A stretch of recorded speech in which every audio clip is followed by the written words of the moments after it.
What's up, everybody, and welcome to this week's episode. I'm your host, Christian Fowler, and back this week with us, my co-host, Gabe Kuhn. Gabe, what's up? Are you so sad to be back?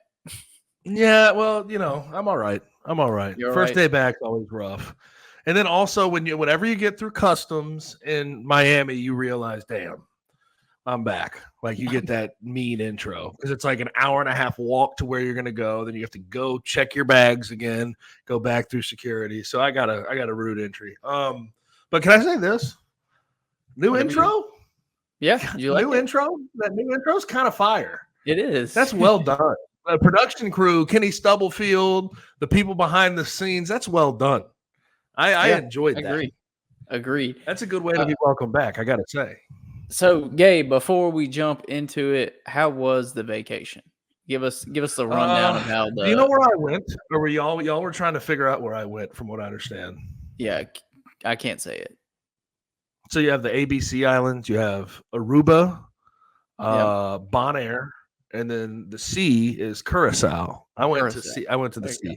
Curacao. Yeah. It's the Dutch Caribbean. So there's like a bunch of people from the Netherlands that like live there and some nice houses. The downtown's really cool. It's one of those islands where you can sort of get off the resort and go explore a little bit. It was nice. I got burnt to absolute shit my final day though. It was not a shock. I forgot. We went to go swim with the turtles, the sea turtles, my final day, and little did I know my back was getting absolutely fried in the sun. But I was like snorkeling, you're just floating. Yeah, I was floating, and my back was up for about an hour and a half, and that sun is just brutal. Yeah, but I didn't feel it because I'm in the water. That's quite a large white surface for the sun. Yes, it is. It attracts the sun. The sun really enjoys finding a white back like that. It was kind of funny though. My brother, he's like, "You got burnt?" He goes, "Through all the fur," and I'm like, "You asshole." Through all the fur. No, my back got absolutely killed that final day, but it was great, man. I'm glad I got to get away for a few days. The island was beautiful as hell. Nice white sand beaches. But yeah, what was it? About a month and a half ago, you said you and Anna Ruth went to the beach. I had to make my beach trip. Yeah. No, it's kind of how it has to go. If I take a vacation, you got to take a vacation. But now it's my turn. Okay, what's your next vacation? I think we've got one June 15th through 18th. And that's the lake trip. I think that's the next one. What lake? Smith Lake in Alabama. Okay. Everybody goes to Pickwick around here. No. You're not a Pickwick guy, you know? I mean, yeah. Okay, I'm not gonna lie. We still go every year, but not this trip. Okay, that's our friend's trip is usually there. So we still go, but it's not Smith Lake. That's for sure. Well, you glad to have me back? Yeah. I mean, it's been good to see you guys. I saw Kenny off camera before this episode. It's good to see y'all's faces, man. Yeah, me and you have not recorded together in the last 2 episodes, so it's been a minute. It's been a while. I don't even feel like I know you anymore. I know. Honestly, it's like we've drifted apart. So we gotta get everything back together. Got to get chemistry back together. So everybody's gonna have to bear with us on that. We got to reignite somehow. Yeah. We got to reignite. Anything else other than the trip that you need to share with us? Anything else going on, or that was about it? No, that's it. That's all I got. Well, I don't really have much. I was in Oxford all weekend. It was a double-decker weekend, so went and walked around. And man, you love being in Oxford now. I know why, but you love being in Oxford now. Yeah, there's one reason. That's the only reason. But you love it. You love it at this point. You're there all the time. Kind of have to accept. You forgot about Memphis. I swear to you. No, never. Okay, all right. But you're gonna if you become a damn Ole Miss fan though, you don't ever, and I mean ever, have to worry about that. That will never happen. Okay, all right. I'll say ever, never a long time. So I'll hold up. Understand, but that one you can take that one to the grave. That's cross it off the list. Just not happening. Not happening. Never, ever. Okay, good. I hear you. But yeah, we were there. Reassures me. Yeah, it should. We were there this weekend. Did the Arts Festival on Saturday. Tried to go to Flatland Cavalry concert on Friday night, but it was a madhouse, and literally the speakers were pretty junk, so you couldn't even really hear. So we ended up rooftop barring it and listening from up there. That was Friday night, which for me much better than being in a crowd of a bunch of drunk idiots. Yeah, and standing the whole time. Yes. That's a lot for me. Yeah, me too. My body can't hold up in those situations like it used to. Well, I just don't like being bumped a lot. Yeah. I'm not a fan. And you were in Oxford, so you're going to get those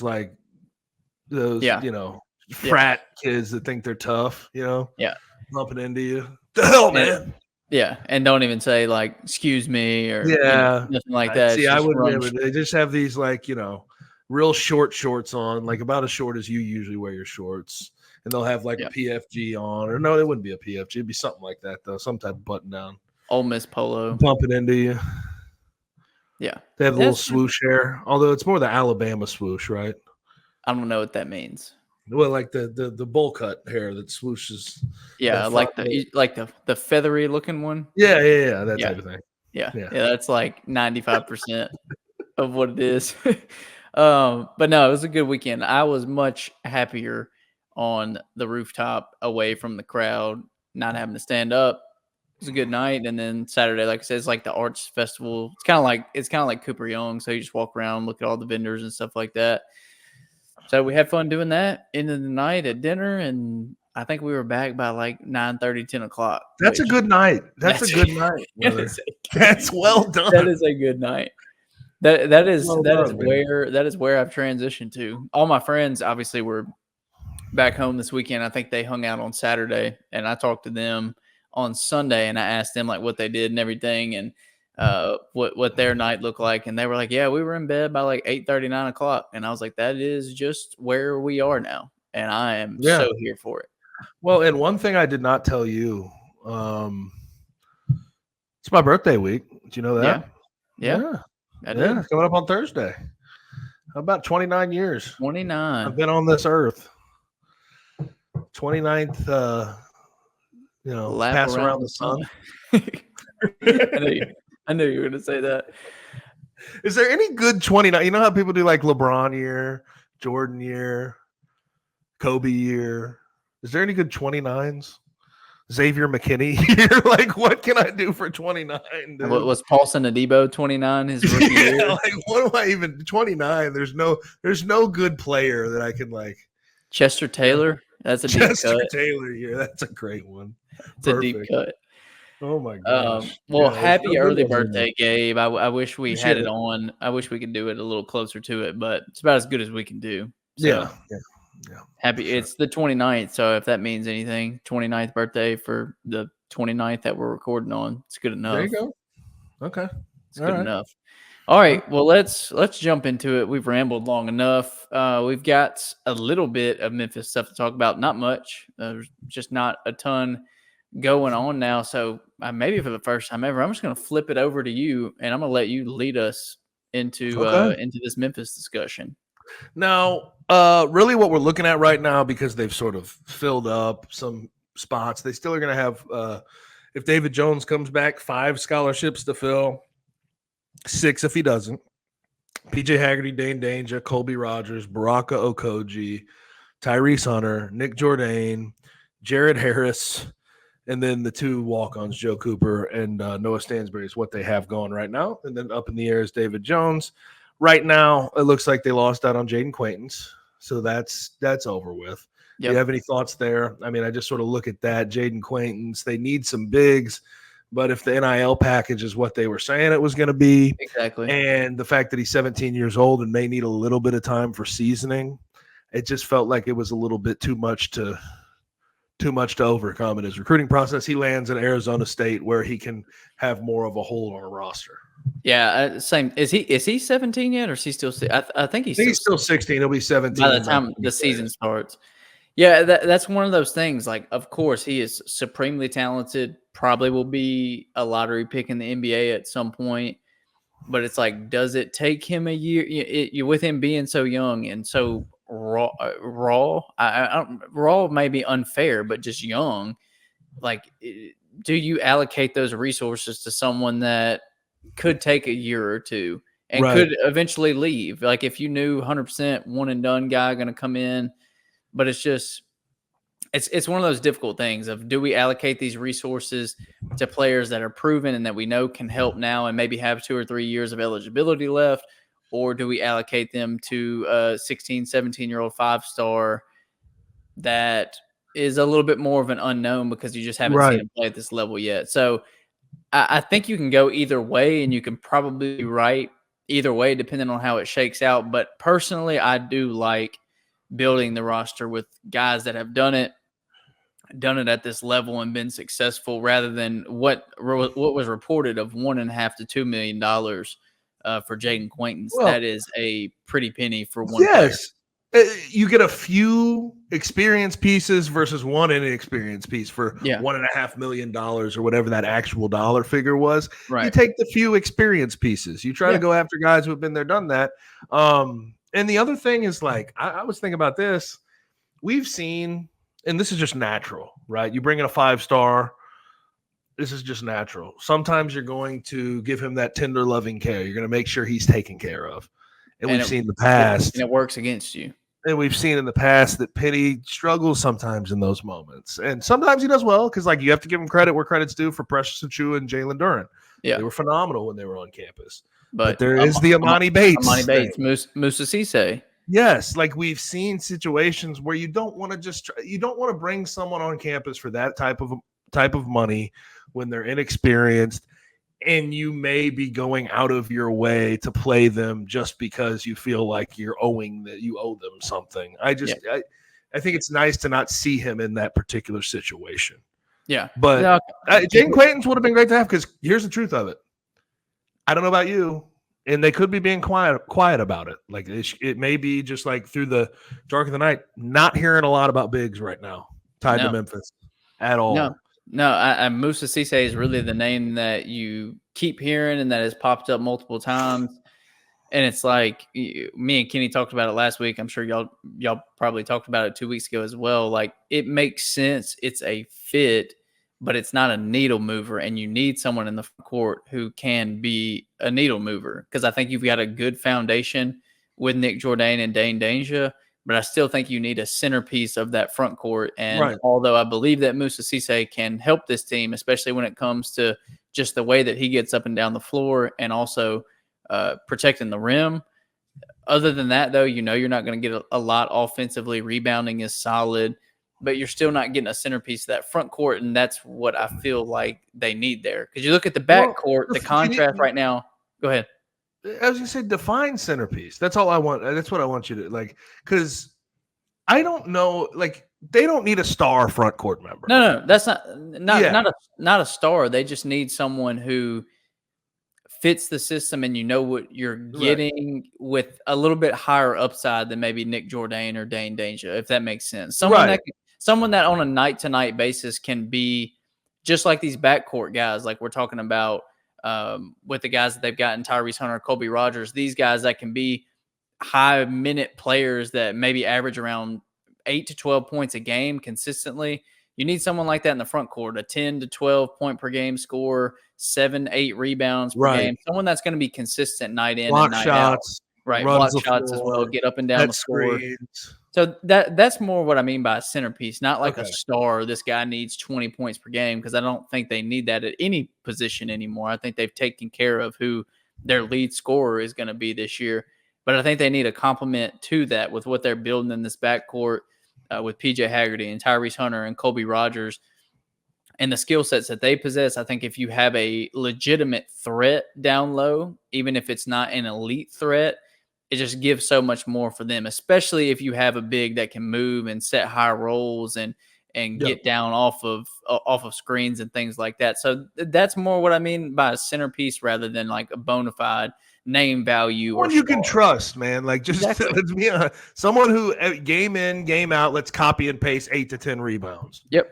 Bow. There you go. Set screens well, does dirty work, athletic, runs up and down the floor. But like when you say centerpiece, that can get sort of gives that effect depending on semantics. But it's about the fit and everything with bigs that we're looking at for Penny Hardaway. And the Jordan Browns of the world, that needs to be a thing in the past. We'll see who's out there, but I haven't heard much in the way of them being tied to any bigs out there at the moment. Right. They are lousy. I mean, they have a bunch of backcourt guys. They're going to need 2 to 3 bigs probably with the last 5 to 6 scholarships, depending on David Jones if he's in or out. Now, let me bring this up. Penny Hardaway had his TV show. It aired Sunday, but it was recorded on April 12th. So maybe this explains his take on sort of when he wants to get the entire team together. He said on his TV show, and it aired on Sunday, that he and the staff, their goal is to get the entire team on campus by June. There is a virtually 0% chance of having the entire team and all these scholarships filled up by June. That's my opinion. Now, crazier things have happened. We're talking about Penny Hardaway and Rick Stansbury. Like I get that.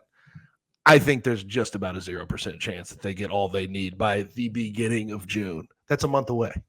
Yeah, it's hard to see that happening, not only because you have 6 roster spots left to fill, but just because of what we've seen in the past. I guess you kind of have to go back and look at what this staff has done and what Penny has done specifically when it comes to recruiting the portal.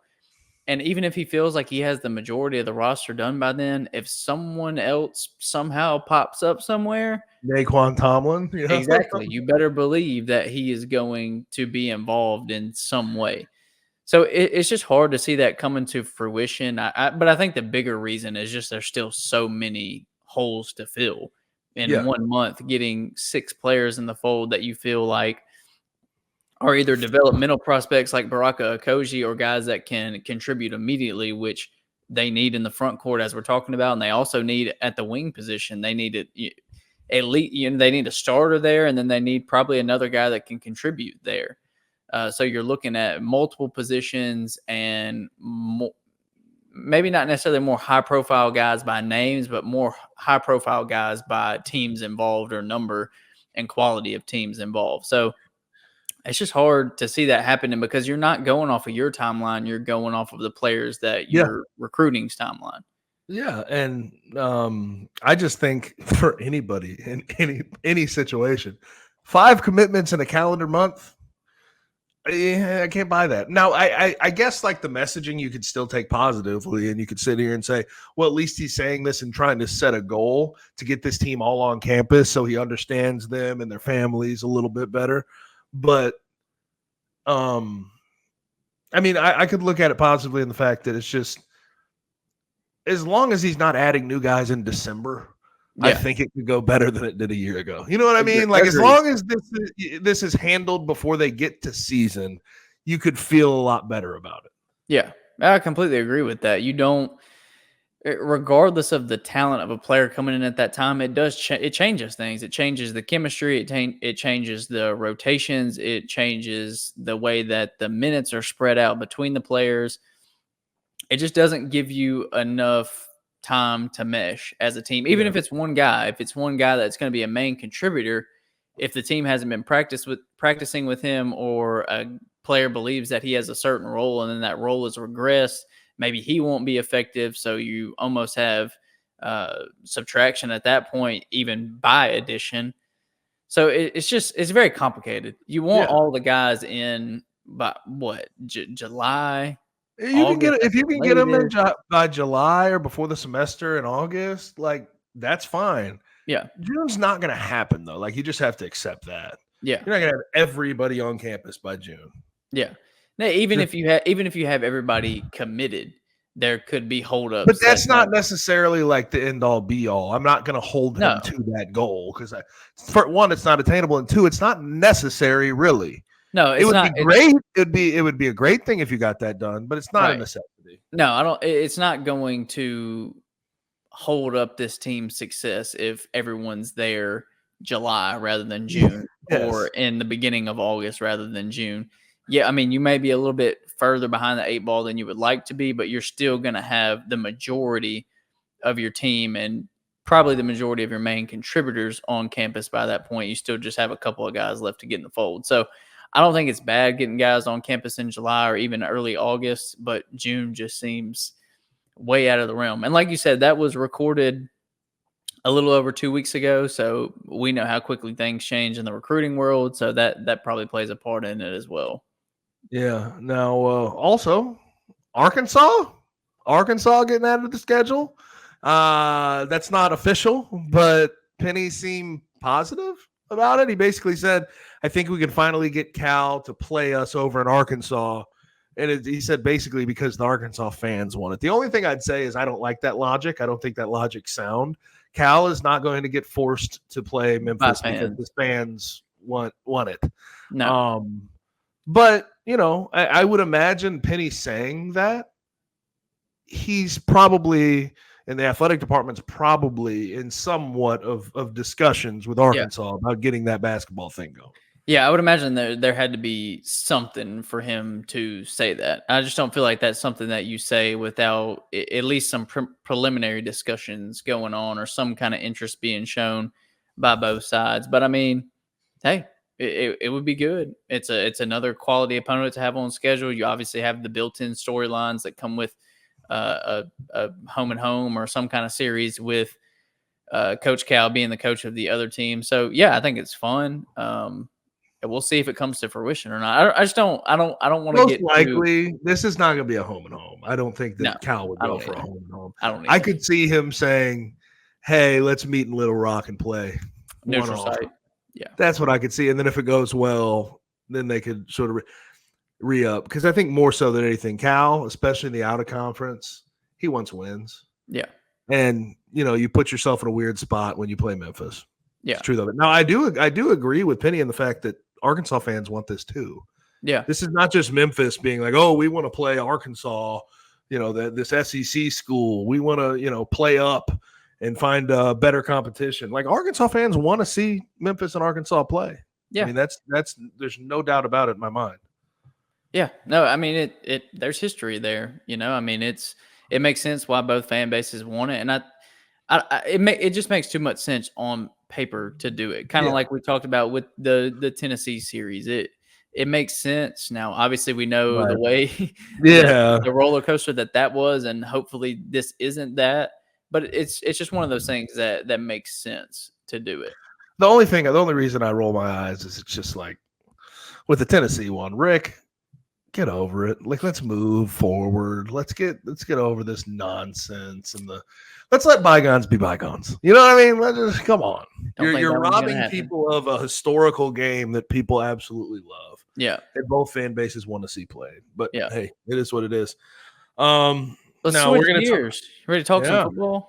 Yeah, we're going to talk some NFL draft here in a second, but I want to do the sort of localized version. Yeah. No Blake Watson drafted. Thought that was strange, but there were some landing spots for about 4 guys. Yeah. Jeff Canton-Arku, who was linebacker last year out of Canada, he has a rookie mini camp invite from the Dolphins. It looks like Joe Skates, the wide receiver, transfer from Iowa State. He got a UDFA actual undrafted free agent deal with the Jaguars. And then 2 guys landed with the Broncos with Sean Payton, one being Jalen Allen and then the other being Blake Watson. I was surprised that there was no draft picks. Yeah. And the only draft pick I expected was Blake Watson, and I expected that from the 5th round on. I'm just amazed. I'm at a loss for words. I didn't think there'd be, especially after his pro day and the numbers he put up, 4.39 in the 40. Like a 41 and a half inch vertical, 10.9 broad. Like they all would have been top 5 if he was a running back participating in the combine this year. I figured that in itself would show you all you needed to know about the guy because the film speaks for itself. Yeah, no, I was shocked. And I think a lot of NFL analysts were shocked because obviously you and I are both people that follow very closely along with the draft all the way through. And I'm constantly checking like the big boards and stuff to see the best players available. And there were at least 3 or 4 like legit NFL analysts, not just not jackleg guys. I mean, Mel Kiper Jr. Yeah. was a big fan. Yeah, and multiple others that had him basically at the end of the 4th round, early 5th round as the best running back available from that point, and he just was never selected. And so it becomes one of those questions like, is it a size thing? Is it an age thing? Like what exactly goes into it? I'm not sure. But I just can almost guarantee you that Blake Watson, even if it's not with the Broncos, even if they decide to cut him at some point, he will be on an NFL roster this year. I think he'll make that team. I don't see why he wouldn't. I don't either. They have like 7 running backs right now, and I get that's a lot, and you have to beat out a few guys. But usually they carry 3 or 4, and we're talking about Javonte Williams and Samaje Perine, and he's older. But Audric Estime. I'd say they also drafted Audric Estime. He also runs a 4.8 and he can't catch the ball. With respect to Audric Estime, I think he's a very weird fit. I don't get that at all. Like Javonte at Williams all. And Audric Estime just are very similar between the tackles runners. It just doesn't. What's it? Jaleel McLaughlin. He's pretty good. He can catch out the backfield. Kind of their change of pace. I think Blake can do more than what people are trying to sort of paint him. They're trying to paint him as this third down pass catcher. I think you do more than that. I really do. And I'm not just saying that because he played in the Memphis Tiger uniform. I think he really has a well-rounded skill set, and he's a good athlete. You know, what it comes down to, let's be honest, he's 24 years old. He played 5 years at college. And what happens inevitably in front offices when they see a 24-year-old has to tread on the tires, they say that's used goods. Yeah, as gross as that may sound, that's probably what it came down to for a lot of teams. Yeah, no, you've got a lot of teams that are looking for fresh guys that don't have much tread. Jonathan Brooks was the first running back drafted, and he's a good example of that. He sat behind Bijan Robinson and Roschon Johnson, and really only had 9 or 10 games, I think, as a starter before he tore his ACL. So you have a lot of that. A lot of teams are looking for, okay, who was the guy that came in, played for a year? Jalen Wright from Tennessee is another really good example of a guy that didn't have much tread at all. Like this year, he was quote unquote the primary back, and I think he had less than 200 touches. So they're looking for guys that it's clear that the potential is there, or even the overall talent, like the production and everything is there, but they weren't running to the ground. And not necessarily that Blake was, because he's not really a guy that absorbs a ton of contact, but we know running backs have a quicker ticking clock than other positions. But get with me on this, right? It's strange to me that that's like a big discussion for like front offices, because it is. They don't want a lot of tread on the tires. How many damn running backs get to their second contract anyway? Right. You know what I mean? Like who gives a damn when you pick the guy? You're going to keep him for 3 years and let him go. Yeah, that's it. Because you're not going to pay him money if he's good. We've seen that time and time again. Yeah. So I don't get why they have like that preference when they just sort of use and abuse running backs as is. Yeah, it doesn't really make much sense. But regardless, like I said, I think he 100% makes a roster, even if it's not the Broncos, even if they decide to move on from him. He's going to make a roster. Like he's good enough to help a team in some form or fashion this year. What do you think about the other two?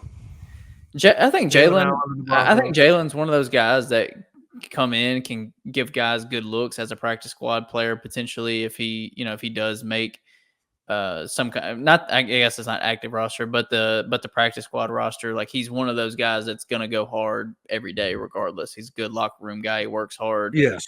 That's gonna be his best thing. He will ingratiate himself to teammates and coaching staff because he's a good dude for sure. Joe Skates was just weird. Didn't have much production at Iowa State or Memphis.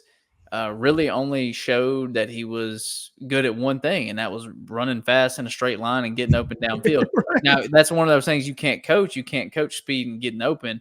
But he didn't show very good ball tracking ability or very good catching ability or really anything that stood out other than being able to run past. To run a skinny post and beat a cover two. Like that's sort of what it was. Kind of strange, but who knows? You never know. If you get into the right hands with the right coaching, things can change. But it was very, very strange to see him get a legit UDFA deal and not like a rookie minicamp invite. That's the one that I was like, of all the people, and I understand he probably ran like a 4.4, 4.3 at the pro day. Like I get that, but of all the people that were going to get deals, I didn't think that he'd get like the actual undrafted free agent deal. Yeah. Now, money wise, the one thing that you need to like the Broncos made pretty clear about Blake Watson is they do think pretty highly of him as an undrafted free agent. Yes. He got $250,000 guaranteed, which is legit, and $25,000 signing bonus. That is like a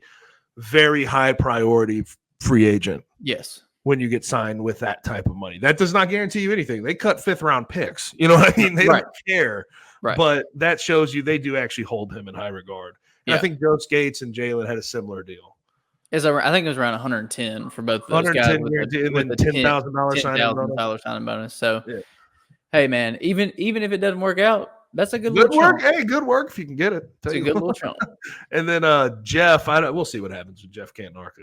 Yeah, that's those rookie mini camps. Those are long shots. I've been to them. I'm about to say you know what I can guarantee is if he plays well and does well in their rookie mini camp, they'll just tell him he's on their short list. That's all they say. That's all they say, brother. You do well, then I'm probably still on the Saints short list, but you're on the short list. And then inevitably they go and sign like 15 vets before they get into camp and hope one sticks. Yeah, just make sure you're staying in shape. Exactly. Just put your head down and see what happens, man. But Jeff, he's gonna make plenty of money playing football. He'll be really high pick in the CFL, regardless, because he's from Canada. And I saw him as high as number 1 overall in a CFL draft mock, and I'm like, oh, that's good. That is wild. Cool.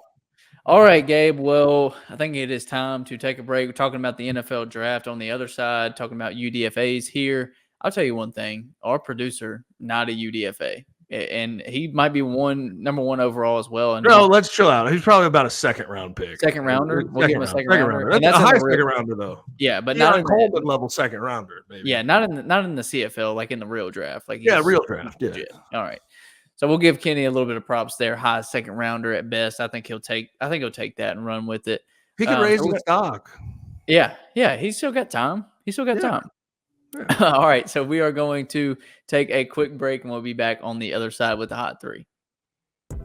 Gabe and I talked about that on the Bluff. We talked about the Maui Invitational roster, and I legitimately thought that it was a troll when I saw that online a few weeks ago. I was like, "There's no way that's real. We're getting trolled right now." What the teams? The teams that are there. Yeah, it's pretty unreal. But I think do you think that has to do with NIL opportunities, like as a whole?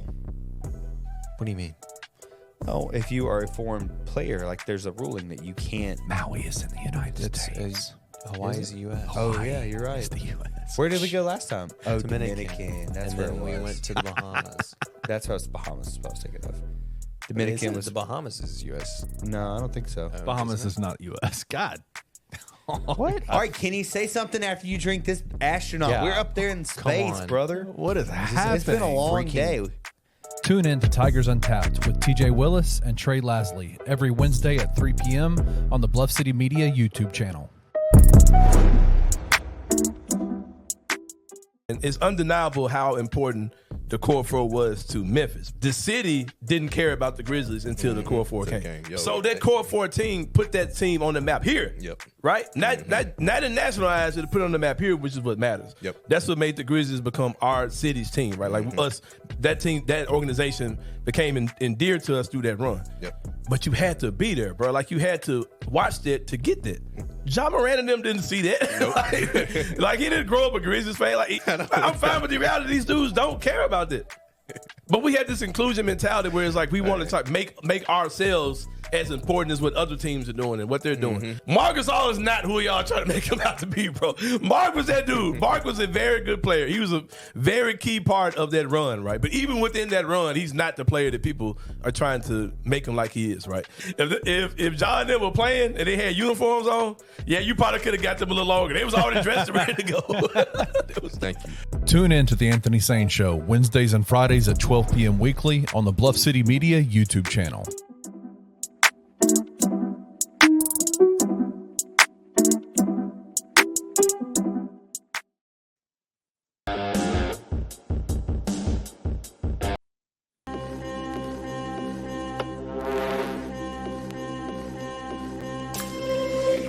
What's up, boys? This whole thing got messed up. Oh, we got a new song for a second. I was like, golly, would this turn into a hard rock segment? What is going on? It is. I know y'all been wanting a new song for a while. So That wasn't it. That wasn't the one? Yeah. That was not the one. Listen, there's all these songs right above it. And I thought, as soon as I pressed click to go, my finger moved up and it like went up the mouse. Anyway. Well, we got our song. We're all good, dude. We got our song. We're here, man. But hey, I'm just happy, man, because like I've never been picked for anything in my life. Yeah. And I just found out that I'm a second round pick. Yeah. Early second round. Early second round. Yeah. And I will say this, both of you guys are In a 1-round draft. I'm just kidding. Right, yeah. Both of you guys are absolutely on my short list. Like y'all stay ready. Thanks, brother. Appreciate it. I'm staying ready. Yeah. Y'all stay ready, man. But no, you guys ready? Yes. Let's You go gonna to the put hot this three. music? No. Oh, okay. Music's staying like it always does. Oh. Is it bothering you? No. He'll be all right. You'll be all right. Let's get to the hot three. Let's do it.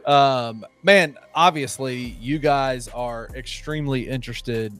I put out a hot three to you guys today, and Christian was like, "No, we're gonna do NFL draft stuff." Well, okay. So Kenny I said, "Yes, sir."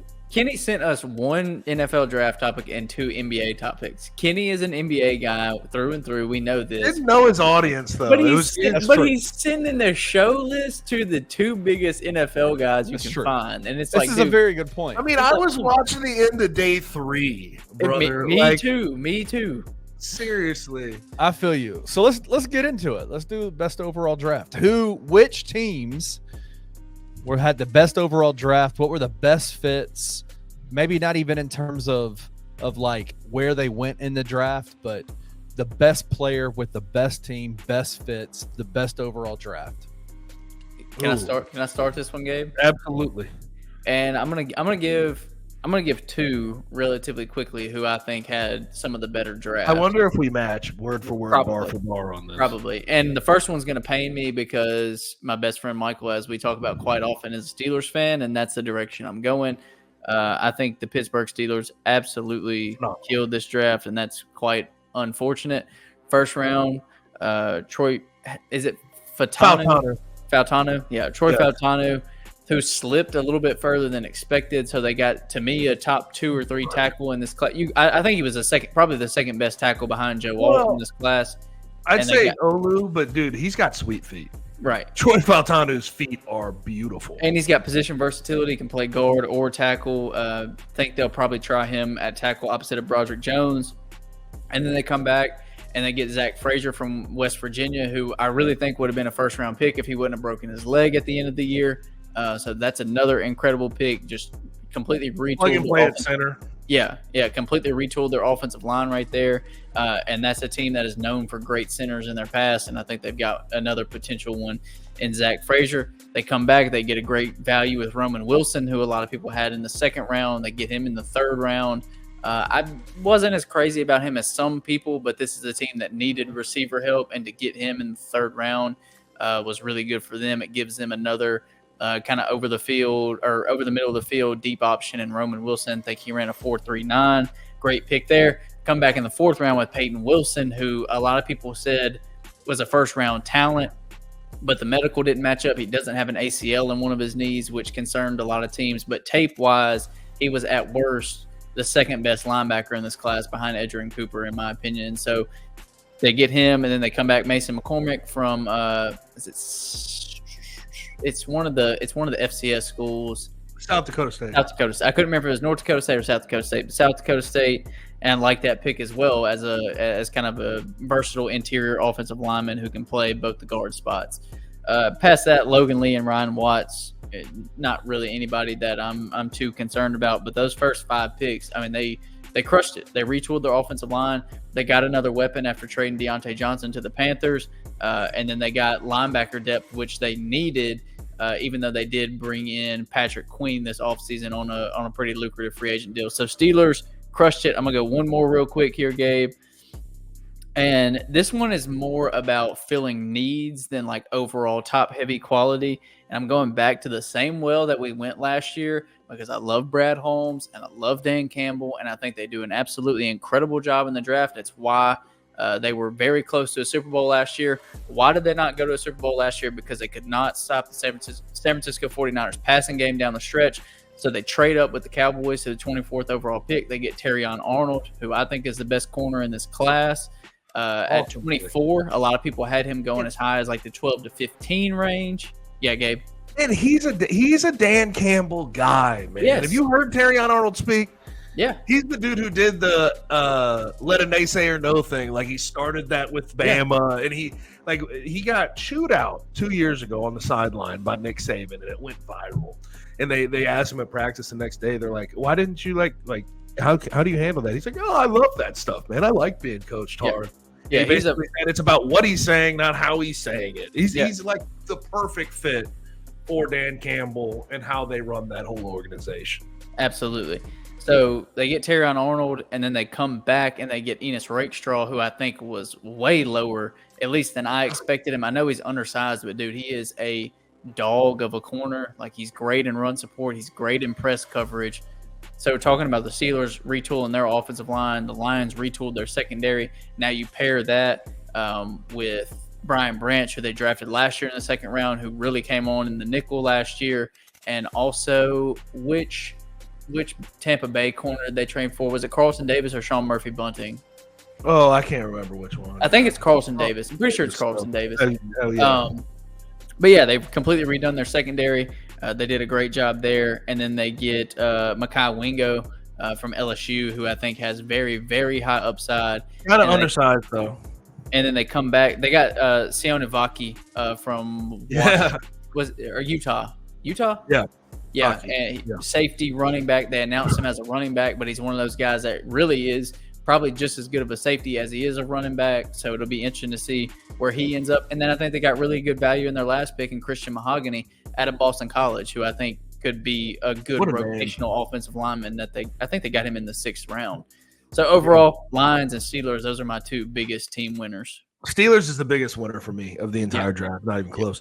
Now, I'm going to go with 2 teams who right there with Brad Holmes and the Lions, they have the 2 other best GMs in the league, and that's the Eagles and the Chiefs. Howie Roseman for the Eagles and the Chiefs with Brett Veach. I'll start with the Chiefs because they had a smaller draft. They only had 7 drafted guys, but trading up with your inter-conference rival, even though not much of a rivalry with the Bills because they always get over top in the playoffs, but you trade up with them and get Xavier Worthy late in the 1st round, who runs a 4.21. Yeah. The pair with Hollywood Brown, who was another 4.3 guy, and they get to catch balls from Patrick Mahomes and they get schemed open by Andy Reid.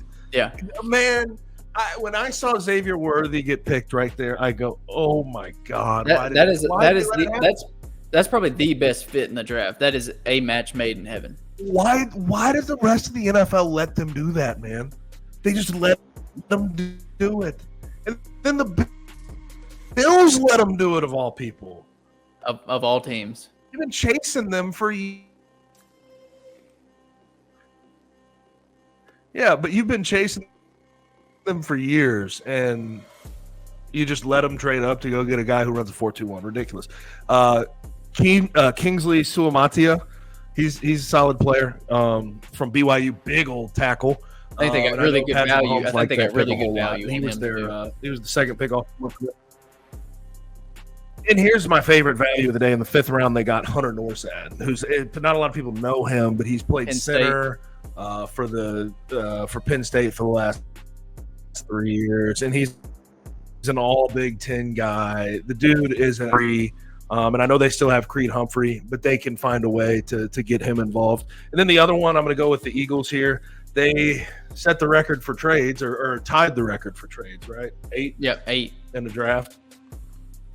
Yeah. Quinion Mitchell, I think Terrion Arnold was the best corner, but Quinion Mitchell is the most gifted athletically of the corners that are in this draft. And he's long. He can play man coverage like a crazy person. He can press up, get in your face. That's where he's best, quite frankly. And the Eagles need somebody like that, like a stopper, So I think that was a good pick for them. And then they followed it up with, listen, I understand he's a white DB. Like, I get it. Like, people, they're like, Jason Sehorn, who the hell's a good white DB that's played in the NFL before? Cooper DeJean can freaking play, man. Yeah. And he is one of the best pure athletes in this entire class. Yeah. I mean, just do yourself a favor. Go watch his basketball highlights. He's 6 foot. Go watch his basketball highlights. He has whatever state he came from. He has the record for most points scored in a career. Exactly, like the dude, and he's a 4-4 type runner. He can play 4 separate positions as a DB. Yep. Like he can be a run stuffing strong safety. He can go play free safety. He can play corner. He can play in the slot if you need him to. I think that's a great pick for them. Then they Jalix Hunt as an outside linebacker, really like him. Will Shipley, I know people don't really count him for much out of Clemson, but I think he's a really good back. Anais Smith. And return rules are big. Return rules a big deal for Will Shipley. Cooper DeJean. Cooper DeJean, yeah, whoever they decide, but Will Shipley was a really good returner as well. Anais Smith out of A&M in Georgia too, right? Yep. I believe he is if he can learn a full route tree and like get just cleaner with running routes, he is one of the best pure athletes at the wide receiver position that's in that entire draft. I mean, he is a freak. Johnny Wilson, I don't know how much I like him, but you get him in the 6th round. I could Jeremiah Trotter, I think, was a really Jeremiah Trotter, really good out of Clemson linebacker. Trevor Keegan, they even got they don't even need linemen like that. He could be a really good backup guard, though. Yeah, he was on the Michigan offensive line. He was an all Big Ten guy for that national championship team. The Eagles, they're really good at this, and so are the Chiefs. Really, really good at this. You can copy and paste those names as winners every single year. Yep. All right, Kenny. I think we kind of knocked that one out of the park. So let's go topic number 2. Y'all did knock that one out of the park. I do have one more NFL topic to discuss with you, NFL draft topic to discuss with you, and this caused. I wonder what this could be. This caused me to text both of you and say, what do we think about this? And it's the fact that Michael Penix Jr. got drafted by the Atlanta Falcons. And I'll let you guys break down what your thoughts are, but what are your thoughts on MPJ to Atlanta? Can I before we even get into this, I think we need to make an important distinction. Just a really important distinction. Everything we're talking about that we're going to talk about with this pick, it's way less about Michael Penix Jr. and a hell of a lot more about where the Atlanta Falcons are. I don't hate the player. I like the player, in fact. I was higher on this player than a lot of NFL draft analysts. Me too. But for the Falcons to make this pick in particular right now is one of the dumbest picks of my lifetime. And it's not even close. Yeah. They signed Kirk Cousins to $100 million guaranteed over 4 years, $180 million altogether. It's his contract valuation. To win now. And you sort of say to yourself, okay, if you're going to win now, you're in a not so good division in the NFC South. 9-8 won that division last year. It was the Bucs, and they ended up winning a playoff game. But so you ask yourself, okay, what do you go get? And the obvious answer, Christian, I don't know about you, you go get Dallas Turner or an edge rusher. Or get somebody to get after the passer. You get Dallas Turner, Jared Verse, or Roma Dunze was still there. Or you can get a wide receiver. I guess you can get a wide receiver. You don't even need that. Why not? Don't even need it. Your defense needs to get better if you want to win now. If you're going all in for the next 4 years with Kirk.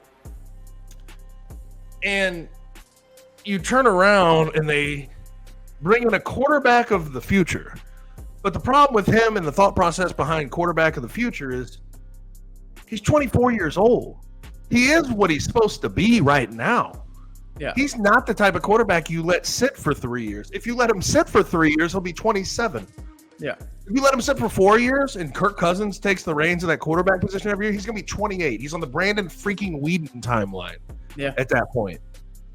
It just makes no sense because you cannot simultaneously win now and plan for the future at the same time. And I think the Chiefs have shown this in the best possible way. They're always win now. But when they get to those situations where they need to start thinking about the future, what do? They're reactionary. Oh, Tyreek Hill wants $30 million? Yeah, we're going to have to make a trade and go figure something else out. We can't do that. Chris Jones, our cap space is a little weird. Maybe we could tag him and then figure it out later. Yeah. They're reactionary to the future, but they're always in this win now mode. You got to pick one or the other, though, in my opinion. You can't do both simultaneously or you just handcuff yourself. Yeah, I completely agree, and I'm with you. I love Michael Penix Jr. I thought he was arguably the third best quarterback in this draft. I think you could have made an argument that you can definitely make the argument he's better right now than Drake May, but I even think long term you could say that he has the potential to be better than Drake May. I was high on him. I'm a big fan. I think a lot of his evaluation got overblown just because of the national championship game. I feel like a lot of people focused in on that tape solely and didn't look enough at the body of work that he put together at Washington. So I was really high on him. I thought a team like the Raiders would be smart to draft him in the first round, or the Broncos who drafted Bo Nix, which is terrible. But it got eclipsed by Michael Penix Jr. Exactly. You just had to almost if you're the Broncos because it's like, oh, well, all the good quarterbacks are gone. Got to take the last good one before Spencer Rattler hits. Yeah, but I think you nailed it. Like, this team has had top 10 picks over the last several years, and they've taken Kyle Pitts, Drake London, Bijan Robinson. They've built that offense up. They have a really solid offensive line. You bring in the quarterback. They also brought in Darnell Mooney. I want to say they brought in Rondale Moore as well. I know that Rondale Moore got traded. I can't 100% remember if it was to the Falcons or not. So you can fact check that, Gabe, if you want to. But regardless, they've really loaded this offense up to be successful, and we know their defense, especially their pass rush, I think it was 30th in the league last year. So Dallas Turner, Jared Verse, those additions make sense, especially when you have an anchor in the middle in Grady Jarrett, who's one of the more underrated players in the NFL. And then you look at what they did in the rest of the draft, and you go, they did really good on the defensive line. I think Enrique Horo from Clemson, I think it's solid. Although that was one of the bigger reaches of the. I think they reached, but I think he's a solid player. He's a good player. Braylon Trice out of Washington, I think, is a solid player that can become a good defensive end. Brandon Dorlus out of Oregon, I really like him as a versatile defensive lineman. And you say, man, if you take Dallas Turner in the first, maybe a receiver or a weapon or something in the second, BPA, whatever you have, and then Braylon Trice and Brandon Dorlus, you just retooled your defensive line, you made your defense competitive, and then you could have also added a weapon elsewhere, whether that was offensively or if it was in the secondary or linebacker, whatever it was, you could have gotten 3 to 4 players that could have helped you win this year, and they just didn't do that. And so the contrast between taking a first-round quarterback who's not going to play for several years and then loading up your weakest position and kind of focusing in on, okay, we have this weakness and we're going to fill it, it doesn't make sense. And Terry Fontenot is trying to sit there and explain to Arthur Blank what he's doing, and it's just like, oh my gosh. It almost felt like self-sabotage, man. Really? I hate to say it. It's like, do you want to be fired? Yeah. What are you doing? There's just no explanation for that pick. And then he tried to give one, and he said, well, we got our quarterback for the future. It's like, that is the worst thing you could have said almost. Yeah. I couldn't. Oh, God. I feel bad. I see why Falcons fans have completely turned on that team since 28-3. Terry Fontenot's really bad at this, and his explanations are bad. And that they continue to just sort of act unserious. They're just an unserious franchise right now, and it's a shame. It really is a shame. Real quick before we move on, your Cowboys did not do anything for me in the draft. Didn't like their draft very much, got to tell you. I mean, I wasn't the biggest fan. I think they got 2 starters, which is a whole heck of a lot better than they did last year. You counting Tyler Guyton as one? I think he's going to start. I don't know how successful he's going to be in year 1. Okay. There you go. Thank you. I wasn't the biggest fan of it at all. I didn't want Amarius Mims or Tyler Guyton because I didn't really want a developmental raw offensive tackle coming in. But I think Tyler Guyton has the potential to be a good player. Don't know how good in year 1. Marshawn Nealon, I wasn't really blown away by that. Cooper Beebe is the only pick that I really was in love with. I think that is a great value in the 3rd round. I think he will be a starter immediately and will be. And I like Kalen Carson too. Kalen Carson, I like. He was at Wake Forest. Yeah, I like him as well. That's good for their secondary. And he was like that was one of the best values in the draft. But then everything else would just sort of like. Yep. There's a guy who was at a Notre Dame made no sense. Yeah, Lufau. What the hell was that? Way too high.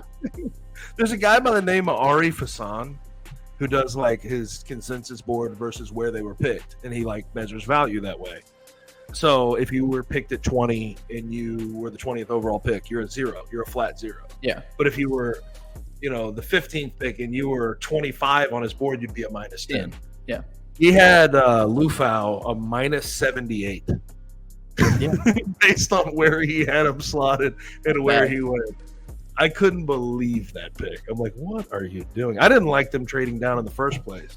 I did. I like the trade down. I like the trade down. I mean, I like getting extra picks, and that's fine. And you get Cooper Beebe with that pick, so I think it's solid. But yeah, I mean, you could have gotten Graham Barton at 24, and I'd have been. I wanted them to get Graham Barton. Yeah, yeah, I agree. Because then you hindsight 2020, you could have went and got Kingsley Sue. I don't know how to say his freaking last name, but yeah, whatever. I got you. The guy that went to the Chiefs. Yeah, you could have got him from BYU, and I really like him. So it's all hindsight 2020, but I'm not in love with it either. I think it's about a middle of the road draft. Yeah, and then quick last thing for our Titans fans in the audience. They were solid. I liked the one pick that was one of my favorite picks of the entire draft was T'Vondre Sweat from Texas. Oh, you're about the only one. You're about the only one. Why? Because there has been a lot of questions come up about his desire. Oh, whatever, dude. I'm just thinking about his skill set next to Jeffrey Simmons. I'm not thinking any farther than on the field, he has first round tape. Just a lot of people had questions about it, and he fell way down big boards, and apparently a lot of teams took him off their board completely after the DWI and then meetings with him and stuff. So Jalen. And I know Jalen Carter's a little different, but they had some questions about him too going into the draft last year, and that seemed to work out pretty well. Year 1. All right, let's move it on to our last topic, Kenny. Oh gosh, are we done with the football talk already? Unfortunately, yeah, we're done. We're done. All right. Hey, I do really quick. I actually love talking about the football stuff, but I do have an announcement real quick. Kind of breaking news, not breaking news. It happened a while ago. But Kristaps Porzingis just left the Boston Celtics game with a potential Achilles tear. So, oh God, not a good look. That's brutal. Not good. Not good at all. Obviously, Boston brought him over specifically for the playoffs, and they just said Porzingis. Well, okay, they said they said it hasn't. Injury. Yeah, they said unlikely. Yeah, that's probably that same. It's probably the Kevin Durant soleus calf strain because that's usually the one that feels like a Achilles tear. Yeah, the way he moved, but it could lead to worse. Which it did with Kevin Durant. He was walking under his own power, though. Yeah. So anyway, let's move to the NBA playoffs, and I wanted to ask you guys. There's kind of been some themes I think that have played itself out a little bit in these playoffs, and specifically, we went through an era in the NBA where it felt like there seemed to be like kind of an Avengers call for teams where they would bring in as many of the top tier superstars as possible. I think it started in Boston with KG, Paul Pierce, Ray Allen. Then it went to the Miami Heat with LeBron, and then there's a D Wade and Chris Bosh. Then there's been multiple iterations of that. Does it not kind of feel, based on these playoffs and kind of who's been doing the best in these playoffs, that the era of the super team is kind of coming to a close? It's over. Sorry. 100%. Okay, I mean, let's look at the best teams in the league just for funsies, right? We'll start with the Celtics. Their top 2 players, are they homegrown or did they trade for them? They're homegrown, right? Jaylen Brown and Jason Tatum. Then let's move to the Thunder, right? I know they traded, but it was really early before SGA was him, but it's a homegrown guy. Oh, SGA is Jalen Williams and Chet Holmgren. All these guys were drafted by them. The Nuggets. Dort. Yeah. How about the Nuggets? Jokic and Jamal Murray. Yep. Homegrown guys. They traded for Aaron Gordon. It got them over the top. Timberwolves. Anthony Edwards. Superstar. I'll get to him in a second, right? Like, but you look around the league and, you know, the teams that just trade for the best players, the Suns, for example, the Clippers have struggled since they've gotten Kawhi Leonard and Paul George. They haven't gotten over the top. The Lakers. The teams trade for all these stars have less success. They're having less and less success. The real formula at this point, get your homegrown superstars, get them seasoned up, get them some runs at the playoffs. Surround them. Then by the time they're 26, 27, if you add another piece, you can add some role players throughout the years and find that winning formula. But the best thing that wins are homegrown superstars that get seasoned over a 5-year, 6-year period. And that's why I still feel good about where the Grizzlies are at. Yeah, I completely agree, and I am so glad that that's the case because I love seeing teams like the Thunder being the 1 seed in the West that have SGA and Chet Holmgren and Jalen Williams and all these guys that they have. Small markets can thrive this way. Yes, they can because it's not dominated by that anymore. Timberwolves, another one. Anthony Edwards, incredible, and Karl Anthony Towns drafted as well. Jaden McDaniels drafted as well. And then you bring in Rudy Gobert. So it's kind of what you're saying is you draft your core, and then you surround them with the pieces that you can, you know, whether that is a top level talent or whether that is role players that can help fill those needs. And then you look at the Cavaliers as well, a team that has a lot of homegrown talent, Darius Garland, Evan Mobley, but they did bring a superstar in Donovan Mitchell. And I think that's another way you can do it. You get these guys young and early, and then you bring in a superstar while these guys are still on smaller contracts. The Magic, another team that's been very successful this year. Yep. Almost fully homegrown. Yep. Paolo Banchero, Franz Wagner, Cole Anthony, Jalen Suggs. Their whole roster has been basically top 5 picks over the last several years. So I am beyond happy that it's transitioning into this because it's so much more fun than teams just throwing money out and getting the best players and then they're winning the championship. It's just it takes a lot of the fun out of the game because that's all LA and New York. Like if it was how it used to be, Milwaukee's never able to put together a super team to actually compete. Denver, I know that's a bigger market, but they've never been able to attract like massive free agents for the most part. Like it's just it would always be skewed to LA and New York markets. And now that you have like these homegrown great, you know, sort of stories, the Thunders of the world, the Timberwolves, the Grizzlies, like it's starting to even everything out. And I love to see it, man. I love to see it. Now, speaking of the Timberwolves, we have to have a real conversation. Is Anthony Edwards the best 2 guard in the league? Like he is, right? I'm sorry. He is ridiculous. He's got all the tools. And he can even play defense when you ask him to. Yeah. Yeah, and I mean, Kenny, we can talk about this a little bit because me and Kenny saw him when he was 17 years old, the week after he reclassified. He reclassed and took over the number 1 spot from James Wiseman in that. James Wiseman was the number 1 overall player. Anthony Edwards reclassed, was then the number 1 overall player. And we saw him at McDonald's. And I don't know if you remember, but a lot of Memphis fans were pissed that Anthony Edwards became the number 1 player immediately. It was like, he's not even in this class. He hasn't competed against these players. We went and watched him at McDonald's, and we were like, holy crap. Like, he is 17 years old, and he's the best player here. And that is with a laundry list of NBA players now, but he was the best player there. He was the most athletic. He was the most smooth. And it took him a second because he was, 17, 18 his freshman year at Georgia and 19 in the NBA. Like, it took him a minute to reach, like, true superstar status and to get out of just a scorer status, but he is legitimate and he is incredible. And really, what is the ceiling for him? I mean, it is unlimited how good he can be. We'll see, because it's going to come down to accomplishments, because that's what happens in the NBA. How many championships does he have? How many accolades does he bring in? That's what will ultimately what we judge people by. But I don't even know if that's fair, man. Because Anthony Edwards, 3-level scorer. He just dunked over Kevin Durant, blocked Devin Booker at the rim in a closeout game at age 22. He had 49-6 against 3 veteran superstars. Yeah, 2 of whom have been there more times than once.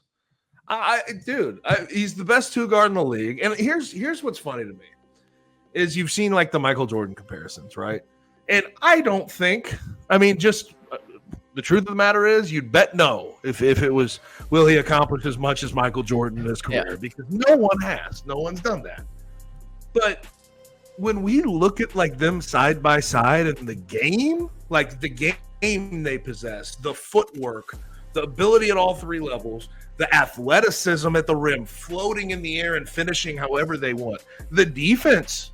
I know Anthony Edwards is in a different era and it looks different. But if Anthony Edwards was able to sit down and didn't have to play as much offense as he does game to game and get up down the floor as much as he does, if he's able to sit down and defend with all this energy saved up, he'd be one of the best defenders in the league. So I'm being honest with you when I say that comparison, sure, not the accolades. He hasn't accomplished anything. He's only 22. But they play very similar styles of ball, and they're about the same size, and they both played 2-guard. I can see where that's a fair comp in a way.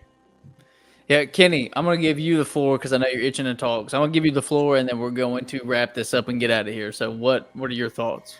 It was just such a – obviously, and I say this as somebody who's a massive fan of Ja Morant, Anthony Edwards is my favorite player to watch in the NBA.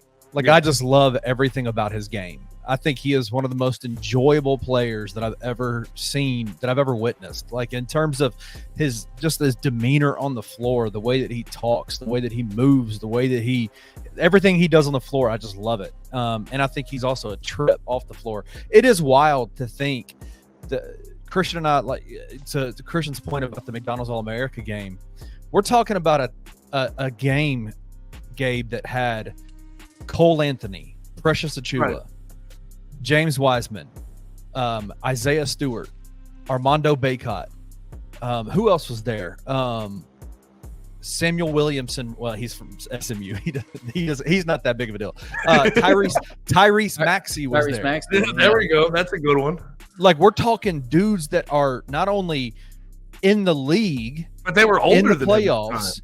They were a year older than him. We're talking about a guy who was National Player of the Year, I think, in college basketball. No, he was. Armando Bacot. That was Zach Edey that was. Well, Oscar Tshiebwe was, and he was there. Oscar Tshiebwe was there. We're talking about studs in college and pro, and Anthony Edwards was the best player on the floor, a year younger than every single one of them. Just wild. Just that series as a whole, the Timberwolves Suns series was it felt like that was the culmination of the death of the super team, because you had the Phoenix Suns, who literally leveraged everything for this season. They leveraged everything for this little small window of time where Bradley Beal, Kevin Durant, and Devin Booker are on the same team. And they don't have a draft decision. It was terrible. Because, let's think about it. Remember Phoenix just a few years ago with Monty Williams? They had Mikal Bridges, Cam Johnson. They were a more well-rounded team. They were a team. They were a team that was built from the ground floor. They were the homegrown team then. Yeah. Right. And then Matt Ishbia, a rich dude who thinks he knows basketball, comes in and says, I'm going to blow this thing up.